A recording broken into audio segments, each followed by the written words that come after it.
যুক্তরাজ্যে প্রতিদিন 460 জনেরও বেশি মানুষ ক্যান্সারে আক্রান্ত হয়ে মারা যায়। দেরিতে ক্যান্সার নির্ণয় হওয়ার কারণে অনেক মানুষ মারা যায়। এছাড়া ব্রিটিশদের ক্যান্সারে আক্রান্ত হওয়ার সম্ভাবনা আগের তুলনায় অনেক বেশি।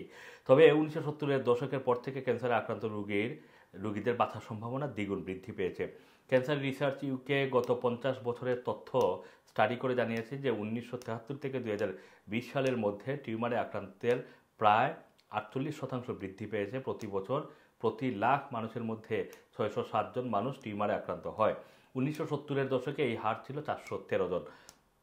বিশেষজ্ঞরা বলছেন যে মানুষের আয়ুষ্কাল বৃদ্ধি পাওয়ায় এবং বয়সের সাথে সাথে ঝুঁকি বৃদ্ধির ফলে ক্যান্সার আরও সাধারণ হয়ে উঠেছে। সবচেয়ে আশঙ্কাজনক হলো তরুণদের মধ্যে আক্রান্তের সংখ্যা দ্রুত বৃদ্ধি পাচ্ছে। আনহেলদি লাইফস্টাইল মানে অস্বাস্থ্যকর জীবনযাপন এবং এই এই এই যে জীবনযাপন এই কারণে এখন রোগটিকে আরও বাড়িয়ে তুলছে বলে বিজ্ঞানীরা ধারণা করছেন। এদিকে মেডিকেল সায়েন্সের অগ্রগতির ফলে ক্যান্সার এখন আগের চেয়ে কম মারাত্মক একটি ডিজিজ। ক্যান্সারে আক্রান্ত হয়ে মৃত্যুর হার প্রতি 1,328 জন থেকে কমে 252 জনে দাঁড়িয়েছে। ক্যান্সারের নির্ণয়ের পর 10 বছর বা তার বেশি সময় বেঁচে থাকা মানুষের অনুপাত দ্বিগুণ হয়ে 24% থেকে 50% হয়েছে।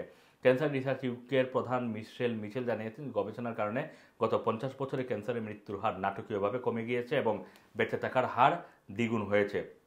এটি একটি আশাব্যঞ্জক খবর, তবে আরও অনেক অগ্রগতি করা যেতে পারে। দ্রুত ক্যান্সার নির্ণয় করা গেলে মৃত্যুর হার আরও কমানো যেতে পারে। প্রায় অর্ধেক ক্ষেত্রে এখনও তৃতীয় চতুর্থ স্টেজে রোগ নির্ণয় করা